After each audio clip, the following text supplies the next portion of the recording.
lăsat să mor. Abia după o lună am găsit-o în groapa comună.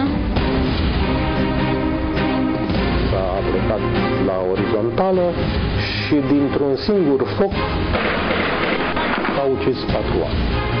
Nu ne mai interesa dacă mâine vom fi sau nu vom mai fi.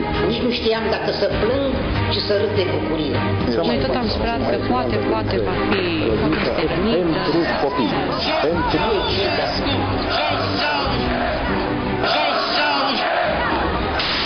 4 luni. Atât aveam la Revoluție. Și acum vreau să aflu mai multe despre ce s-a întâmplat atunci.